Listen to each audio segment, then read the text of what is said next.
Dans cette leçon, je vous montre comment bâtir un site. Une fois qu'on a installé WordPress, évidemment, juste avant, on a acheté notre nom de domaine, on a fait la configuration de l'hébergement. Donc là, on est prêt. Ça va nous prendre un builder et celui que je préfère, c'est Divi. Donc, ceux qui me connaissent, ceux qui me suivent sur les réseaux sociaux savent que j'ai un amour fou pour Divi qui est vraiment un outil très, très puissant. Donc, vous vous rendez sur le patriciafiliatro.com/Divi et vous allez avoir un 20% de rabais. Il y a deux options. Donc, vous pouvez utiliser la version annuelle. Donc, ce sera 70$ US par année. Vous pouvez l'installer sur le nombre de sites que vous le souhaitez, autant la version annuelle que la version lifetime. La seule chose, c'est que si après un an, vous ne renouvelez pas la version annuelle, bien, vous n'avez plus accès aux mises à jour. Et on sait, lorsqu'on utilise un thème, il faut absolument faire les mises à jour. Il y a des mises à jour de sécurité, mais également, il y a des mises à jour au niveau des nouvelles fonctionnalités. Donc, c'est dommage de ne pas pouvoir utiliser un outil à son plein potentiel juste parce qu'on n'a pas malheureusement mis à jour là, et qu'on n'a pas encore la version là, officielle. Donc moi, c'est sûr que je recommande à la majorité des gens d'utiliser la version Lifetime. Tu sais, en 2 ans, 3 ans, vous êtes rentré dans votre argent, donc c'est 199$ et vous avez accès donc à vie à Divi. Moi, j'ai Divi depuis 2012, donc ça fait très très longtemps que je suis rentrée dans mon argent. Et on peut celle-là également l'installer sur tout le nombre de sites en fait qu'on souhaite. Donc, je l'ai déjà, donc je ne l'achèterai pas. Je vais aller dans mon compte. Donc, je vais me connecter et on va downloader Divi. Donc, tout simplement, on download comme ça Divi. Et ensuite, on vient sur le site web et on va dans Apparence. On clique sur Thème. Je vais m'assurer que vous voyez bien. On clique sur Thème, on fait Ajouter. On téléverse un thème et on vient choisir notre thème. Donc, je vais venir dans les téléchargements et j'ai Divi ici. Et on l'installe. Pas plus compliqué que ça. On fait activer. Pas de temps à perdre. Moi, ensuite, je viens supprimer les autres thèmes. On n'en a pas besoin. Donc, en fait, ce qu'on peut faire, on pourrait garder le plus récent, donc le 2021, mais supprimer les deux autres. Donc, à mon avis, là, c'est pas nécessaire de les garder. Comme ceci. Et ici, on supprime comme ça. Mais de toute façon, ici, on a Divi qui est activé. Ça va vous prendre une clé pour Divi. Ils vont vous la demander un petit peu plus tard lorsqu'on va télécharger certaines choses. Donc, pour avoir votre clé, en fait, votre nom d'utilisateur, c'est le nom d'utilisateur que vous avez mis. Et la clé, on va dans Account et dans User and AP Key. On clique là-dessus, vous allez avoir la possibilité de créer une clé API. Vous pouvez en créer une nouvelle pour chaque site et le username, donc votre nom d'utilisateur. Je vais vous montrer un petit peu plus tard qu'est-ce qu'on va faire avec ça. Dans les extensions que je vais vous proposer d'installer tout de suite, il va avoir Really Simple SSL, juste pour s'assurer que notre certificat SSL est bien installé et bien validé. Comme ceci, et on va faire activer SSL. Comme ça. Donc maintenant, on est sûr que notre certificat SSL est activé. C'est pas plus compliqué que ça. Je vais juste retourner dans... Pardon, je suis allée vite dans Extension. Donc, on a maintenant l'extension qui est ici. Pas besoin de passer à la version Pro. Évidemment, s'il y a des mises à jour, c'est très important de les faire. Donc, on peut venir supprimer ces deux extensions-là. On n'en aura pas besoin. Moi, j'aime ça, mettre ça clean. Lorsqu'il y a des choses que j'ai pas besoin, je les enlève. Bien évidemment, s'il y a des extensions dont j'ai pas besoin, je vais venir les désactiver. Hein. Donc, on garde ça propre. Ensuite, on va faire d'autres petites choses. Je vais venir dans Articles. WordPress m'a créé un article comme ça, Hello World. Je le supprime également, puis je vais même dans la corbeille et je vais venir faire vider. Comme ça. Ensuite, dans les pages... Également, ils m'ont créé 2 pages, donc une sample page et une page de une politique de confidentialité là, qui est en fait, si je clique ici sur prévisualiser, là, vous voyez que j'ai ma politique de confidentialité. Donc, évidemment, bon, ça peut être pertinent. C'est sûr qu'il faut peut-être, évidemment, la mettre en français si vous avez une politique de confidentialité à mettre sur votre site. Je vais l'enlever pour l'instant dans le contexte actuel. J'en ai pas besoin, donc je vais mettre tout ça à la corbeille. Ici, je vais faire vider la corbeille. Donc, je n'ai plus d'articles inutiles, je n'ai plus de pages inutiles. Donc, maintenant, ce qu'on va faire, c'est qu'on va créer notre one-pager, donc sur notre site web. OK? Je vais venir dans « Page ». Par exemple, je vais créer un one-pager comme si j'étais une adjointe, disons, adjointe administrative. Donc, ce que je fais de la tenue de livre, je fais de la gestion d'inventaire, je fais des impôts. Donc, j'ai plusieurs services. Puis, évidemment, bien, au début, lorsqu'on bâtit notre site web, on n'a peut-être pas tous nos textes. Sauf que ce serait dommage d'attendre 6 mois, 1 an, le temps, parce qu'on s'entend, là, si on écrit nos textes de site web nous-mêmes, ben, ça peut prendre du temps. Donc, moi, ce que je fais, c'est que je vais l'appeler juste accueil temporaire, OK? Ou même, honnêtement, on pourrait l'appeler juste accueil, c'est pas vraiment important pour l'instant. C'est une page qui va être là, qui va servir de page d'accueil un peu en attendant qu'on ait créé nos vrais contenus, nos vrais textes. Parce que c'est ça. Des fois, lorsqu'on écrit nos textes par nous-mêmes, ça peut être long et on veut être sur le web rapidement, donc une page de type one-pager, comme je vais vous montrer, c'est idéal. Des fois, les gens l'utilisent de manière temporaire, donc quelques semaines, seulement quelques mois, mais il y en a que leur site va toujours être un one-pager et c'est très correct comme ça. Je vais vous référer à un article sur mon blog qui explique vraiment c'est quoi un one-pager. Donc, c'est un article ici qui a été rédigé par ma merveilleuse rédactrice Diane le 29 juin, donc très récent si vous regardez à l'été 2020 cet article-là. Mais de toute façon, même si vous regardez, en fait pas cet article, si vous écoutez cette vidéo-là même en 2022, si elle est toujours d'actualité, elle va encore exister, puis de toute façon, on met à jour nos articles lorsque nécessaire. Donc, on explique vraiment c'est quoi le principe d'un one-pager ici. Donc, je reviens ici, j'ai créé une page, je suis allée quand même assez rapidement, je peux le refaire, je vais vous montrer. Donc, j'ai créé, par exemple, si je veux créer une autre page, je fais « Contact », je fais « Publier » et « Publier », tout simplement, OK?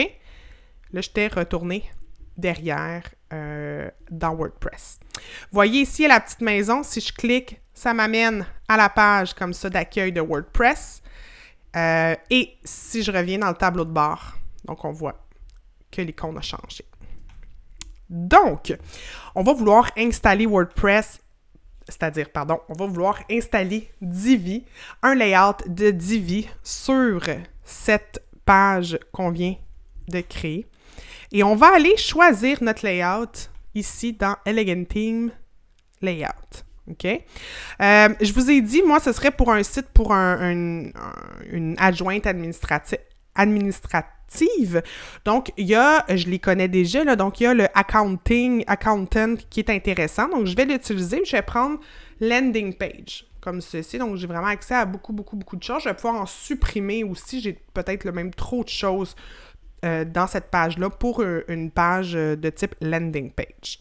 Bien évidemment, ça prend un logo à votre entreprise, donc je vais mettre un logo fictif dans le cadre de ce projet-là, juste pour vous montrer comment Divi fonctionne.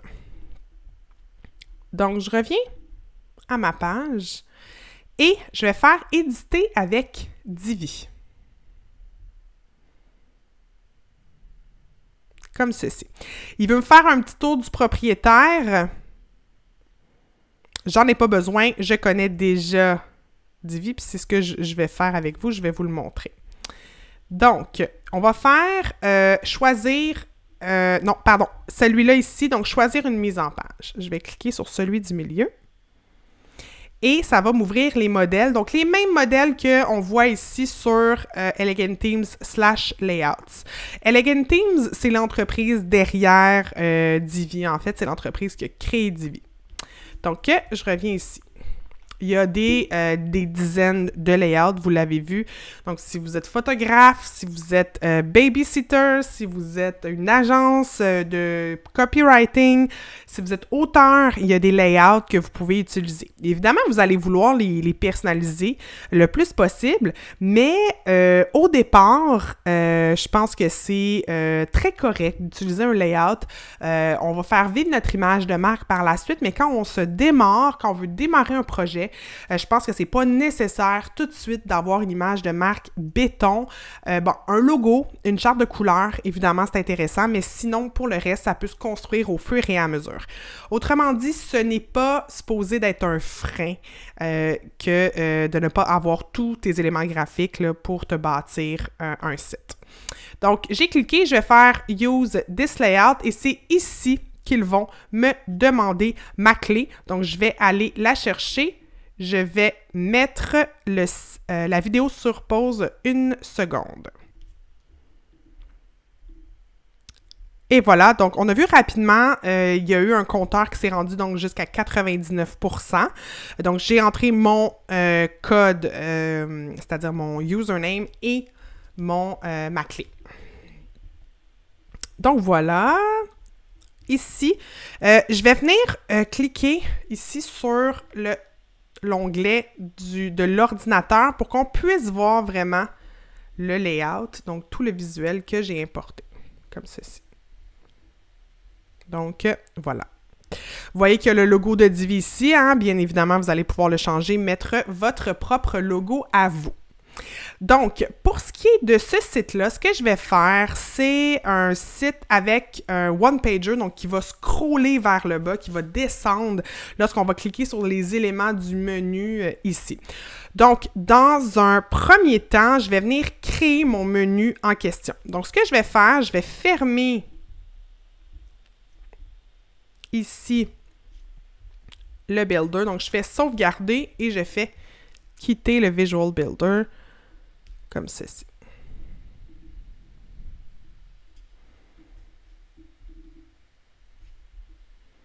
Juste m'assurer que je suis... Voilà, pardon. OK, donc, je vais venir dans Apparence et dans Menu et je vais créer mon menu. OK? Je vais l'appeler menu principal FR. C'est toujours ce que je fais au début. Ça se pourrait que j'aie un site par la suite qui soit bilingue. Donc, dans un premier temps, je crée et j'enregistre mon menu. Comme je vais créer un one-pager, je ne vais pas créer des pages distinctes, mais plutôt des sections à l'intérieur d'une même page. Je vais utiliser des liens personnalisés. Je vais mettre pour l'instant des hashtags avec des mots et je vais vous montrer où on va les placer pour être capable de bien descendre, scroller à l'intérieur de la page. OK? Donc, texte du lien, je vais écrire à propos, comme ça ici. Je vais faire hashtag à propos et j'ajoute ça ici au menu. Ensuite, je vais faire service et puis ici, service et mon autre, ça va être hashtag contact et je vais mettre contact et je l'ajoute au menu. Je vais venir m'assurer que le menu est sélectionné comme étant le menu principal parce que sinon, pour l'instant, je vais juste vous montrer. Pour l'instant, je n'ai pas de menu. En fait, c'est les pages que j'ai créées, mais vous voyez, il y a Uncategorize qui n'est pas un élément du menu que je souhaite. C'est plutôt une catégorie d'articles de blog et pour l'instant, je n'ai pas ça sur mon site. Donc, je m'assure de l'enregistrer et lorsque je reviens, on va voir dans mon menu à propos, service et contact. Ensuite, je vais m'assurer que la page que j'ai créée, ce sera une page qui va apparaître en page d'accueil. Donc, je vais venir dans Apparence personnalisée. Vous allez voir qu'on navigue à certains endroits dans le site, dans WordPress, dans Divi, donc on se promène un petit peu.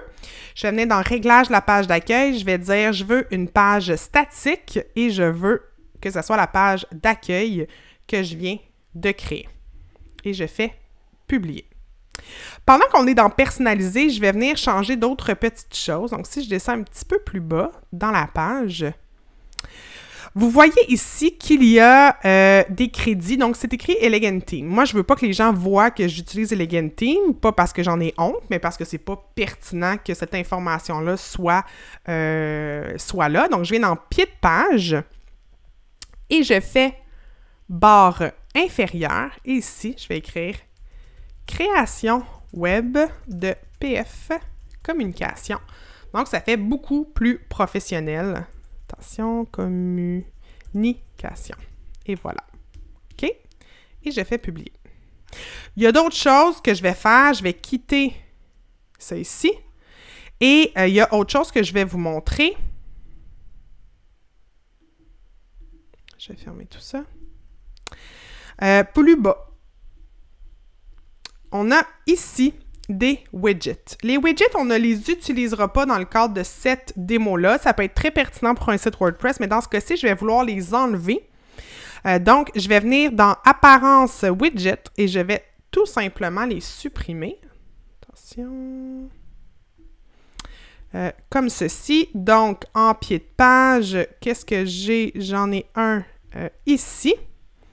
Donc, je vais vouloir retirer ce bloc, retirer et retirer, comme ceci. Donc, ça, c'est fait. Je vais mettre ça à jour. Ensuite, je vais venir voir si ça a bien été enlevé. Et voilà. Donc, parfait. Il y en avait juste dans le premier bloc. Il y en a dans les autres, ce serait dans zone pied de page 2, 3, etc. OK? Donc, voilà pour ça. Ensuite, autre chose que je vais faire, je vais venir modifier ici les icônes des réseaux sociaux. Mais j'ai oublié un petit quelque chose. C'est cet outil ici de recherche. Vous pourriez décider de le garder, mais honnêtement, dans un one-pager, ce n'est pas pertinent.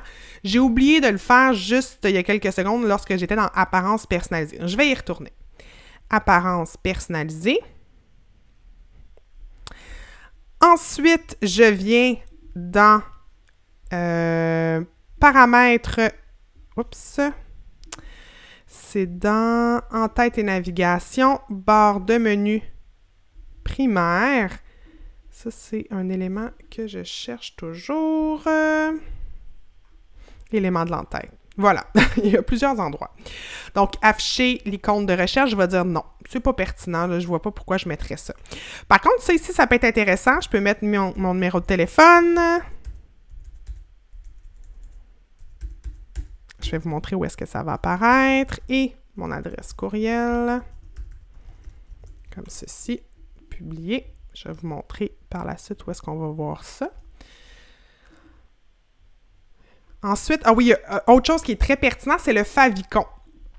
C'est l'identité du site. Donc, dans paramètres généraux, identité du site, le favicon, c'est le petit élément ici. Ici, c'est une petite planète. Des fois, c'est le petit W de WordPress. Donc, on va vouloir mettre un favicon qui est pertinent. Je vais le faire tout à l'heure. Je vais créer très rapidement un logo, puis je vais vous montrer comment l'ajouter, le favicon également. Donc, voilà pour ça. Si je rafraîchis ici, on va voir que cette ligne-là s'est ajoutée. Donc, vous voyez la ligne ici où j'ai mis dans la personnalisation mon numéro de téléphone et mon courriel. Et également, la loupe ici a disparu. OK? OK, je vais tout de suite aller créer mon petit logo. Bon. Évidemment, je ne vous recommande pas de créer un logo en quelques secondes. C'est super important de créer un logo de manière réfléchie. Mais là, pour les besoins de la cause, je vais aller utiliser un petit icône là, que je vais trouver. Donc, par exemple, c'est Accountant, mon truc, mon site web. Donc, je vais aller trouver un élément graphique qui rappelle la comptabilité. Je vais le prendre en PNG, hein, parce que je le veux en transparent. Je vais le prendre en couleur, tiens. Et je vais télécharger ça. Bon, c'est sur un site d'éléments visuels gratuits. Bon, évidemment, comme je vous dis, là, c'est pas très personnalisé d'avoir un logo aussi simple là, comme ça que n'importe qui pourrait utiliser, mais vous comprenez le principe. Donc, je vais venir dans Médias. Je vais venir importer mon logo. Vous voyez qu'il y a des éléments déjà dans la médiathèque. C'est tous les visuels, en fait, toutes les photos, les images qui ont été importées lorsque j'ai créé lorsque j'ai ajouté le layout. Donc, et voilà, j'ai ici mon logo. Je vais venir dans Divi, option du thème. Je vais venir mettre mon logo, donc mettre en ligne. Je viens dans ma médiathèque et je mets mon logo. Ensuite, je vais travailler d'autres choses. Ce sera les réseaux sociaux. Donc, vous savez, ici, plus bas, on avait les réseaux sociaux. Donc, disons que je vais laisser juste Facebook. Donc, je vais enlever Twitter, Google, Instagram, fil RSS et Facebook. Bien, je vais mettre mon compte. Donc, je vais venir sur Facebook / Patricia Filiatro Marketing. Et je vais venir mettre l'URL ici. Et je vais enregistrer. Je vais venir ici, rafraîchir la page. Donc, le logo, c'était un logo de Divi à l'origine. C'est maintenant mon logo, comme ceci. Il est ici. Et si je vais plus bas, ici, j'ai le logo de Facebook. Et lorsque je clique, ça ouvre et ça amène vers ma page Facebook.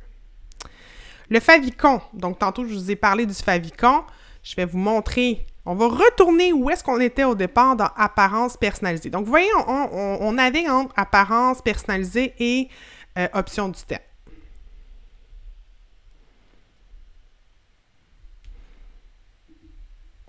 Identité du site, et ici, sélectionner l'icône, et voilà.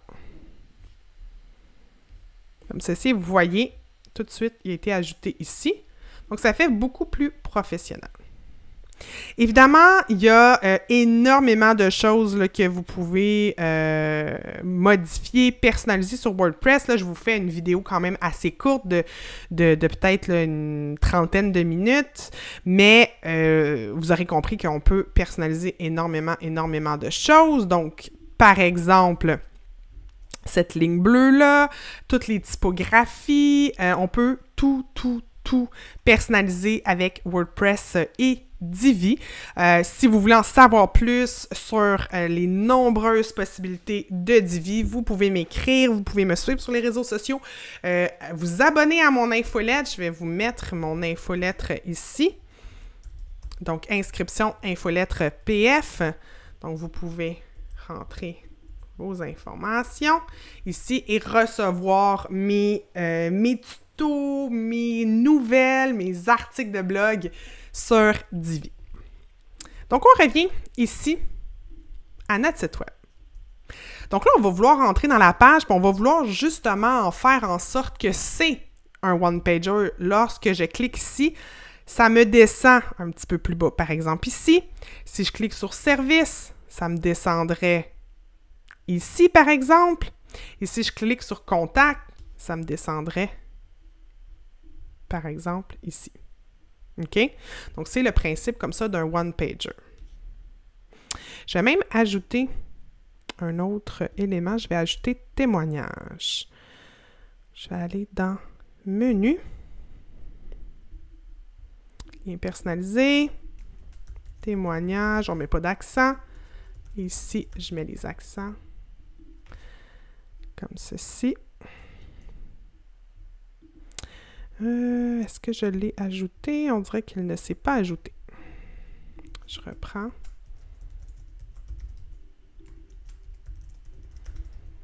Ajouter au menu. Voilà, il est ici. Puis là, je vais descendre comme ceci. Contact.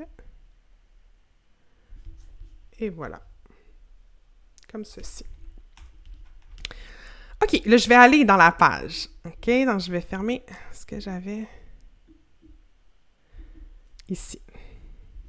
Je vais activer Divi Builder, donc je vais vraiment rentrer là, dans le front-end. Comme ça, je vais pouvoir travailler visuellement ma page. Donc, je peux tout changer. Vous voyez ici, il y a des boîtes. Donc ça, c'est des modules, les boîtes grises. Il y a des boîtes vertes qui sont des rangées et les boîtes bleues qui sont des sections. Donc tranquillement, pas vite, vous allez apprendre à naviguer à l'intérieur de tout ça. Donc par exemple, je vais écrire ici Patricia Filiatro. Et ici, ben, je pourrais écrire adjointe administrative avec plus de 15 ans d'expérience. Donc, vous voyez ici, vous avez la possibilité de modifier le texte comme ça. OK? Ce que je pourrais faire en dessous, c'est ajouter une image et je pourrais venir mettre une photo. Donc, je vais aller chercher une photo dans mon ordinateur. Est-ce que j'ai une photo pas trop loin? Bon, j'ai des photos ici, des petits montages. On va dire que ça fait le travail. Donc, par exemple, j'importe ma photo. Là, il y a du texte, hein? On ne voudrait pas du texte, mais vous comprenez l'idée. Et je vais venir la redimensionner, puisqu'elle est beaucoup trop grosse ici. Donc, comme ceci. Donc, on a ma photo ici. Je vais peut-être la mettre un petit peu plus grosse. Comme ça. Peut-être que ce serait plus judicieux de mettre 2 colonnes et de venir prendre cette image-là et la mettre ici, à droite. Et là, y aller dans un format un petit peu plus gros. Disons comme ceci. Ça a du bon sens. OK? Bon, évidemment, là, je ne fais pas quelque chose de nécessairement joli. Je veux simplement vous montrer les possibilités de tout ce que vous pouvez faire. OK? Il y a moyen de tout personnaliser sur Divi. Hein. Si je vais dans la rangée ici derrière, en fait, dans la section, je peux venir modifier la photo qu'on retrouve à l'arrière. Donc, c'est cette photo-ci. Mais par exemple, je pourrais dire, moi, je veux celle-ci. Donc, je remplace. Ou bien, je peux tout simplement demander à mon graphiste ou à ma graphiste de me créer des images que je vais pouvoir venir mettre comme ça derrière. OK? Donc ça, par exemple, ce serait ma section à propos. Donc, je vais venir dans la roue dentelée de la grande section bleue. Je vais venir dans Avancer. Je vais venir prendre une classe CSS, puis je vais venir écrire à propos.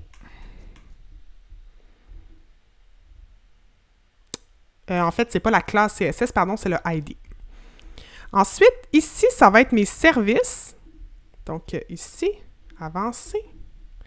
Je vais faire service. Vous voyez ici, je ne mets pas le hashtag, mais on l'avait mis à l'autre endroit. Je vais vous montrer.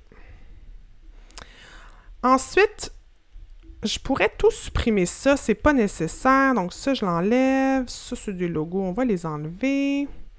Ça, c'est des témoignages. On va les laisser. C'est intéressant. Ça, on va l'enlever. Donc, vous voyez, hein, on peut tout modifier comme ça. Donc ça, c'était témoignages. Ici, j'ai mis mes services. Donc les témoignages, je vais venir ici. C'est une section spéciale. Vous voyez, elle est orangée. Donc, ceci, c'est mes témoignages. Et plus bas, j'ai ici une section que j'avais appelée Contact. Comme ceci.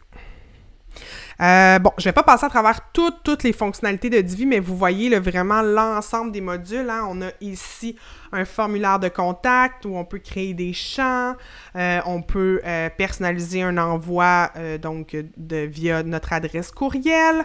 Il existe, je vais vous montrer, là, je vais juste ici.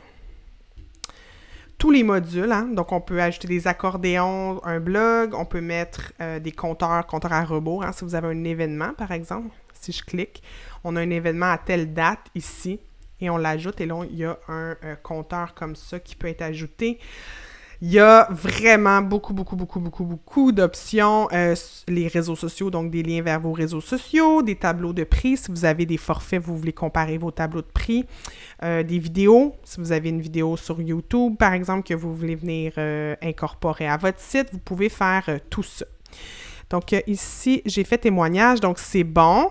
Évidemment, je viendrai changer les photos, on personnalise le tout, on personnalise le texte. Donc, par exemple, ici, ce serait mon service d'impôt.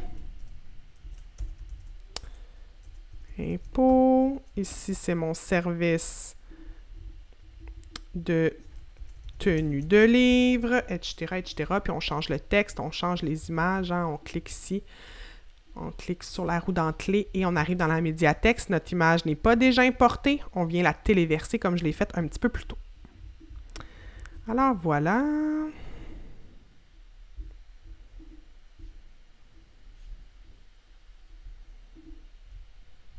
Comme ceci. Donc, voilà. Et également, sachez qu'on peut travailler sur la version responsive, donc sur la version tablette et la version téléphone. Mais là, on va tester si le scroll fonctionne. Donc, si par exemple, je clique sur « À propos », ça m'aurait descendu, mais je suis déjà dans la section « À propos ». Je clique sur « Service », ça me descend à « Service »,« Témoignages »,« Contact ». Si je veux revenir à « À propos », comme ceci, ça me remonte. Donc, vous voyez, c'était donc l'idée quand on est venu travailler le menu. Je vais l'ouvrir ici. Donc, vraiment, là, les liens personnalisés qu'on est venu créer, ben c'est exactement ça. Donc, c'est hashtag à propos qui a mené vers le ID CSS à propos, service, témoignage, contact, etc. Donc là, vous voyez qu'en quelques instants, évidemment, ce n'est pas personnalisé du tout. Il faudrait tout personnaliser. Ça prend un branding, ça prend bien sûr votre logo, ça prend vos textes, mais en quelques instants, en quelques minutes, à peine en tout, peut-être 1 heure ou 2, on a un site web. Donc, on existe sur le web. On peut partager cette URL-là aux gens. Si, dès le départ, vous n'êtes pas capable, vous n'êtes pas encore à l'aise de créer comme ça votre page, vous pouvez utiliser une extension pour créer un mode maintenance pour que les gens ne puissent pas accéder à votre site.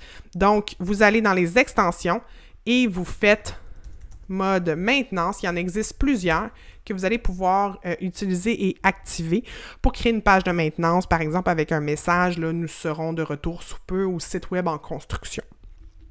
Également, dans les autres extensions qui sont vraiment très, très importantes à mettre, c'est on s'assure qu'on est connecté à Google Analytics. Hein, donc, on veut un compte Google Analytics pour pouvoir être en mesure d'avoir des informations, d'avoir des données d'utilisation de notre site web. Donc, ça, c'est super important. Il y a 1001 autres choses que vous pouvez faire avec votre site. Suivez-moi pour en savoir plus. Écrivez-moi si vous avez des questions. Ça va me faire plaisir de vous aider. Donc, si je me déconnecte ici de mon site, bien, on voit que voilà, j'ai un site web et j'existe maintenant sur le web alors qu'il y a à peine 1 heure, je n'avais même pas de nom de domaine. Alors voilà pour cette petite vidéo-là pour vous aider à créer votre premier site de type one-pager. Merci!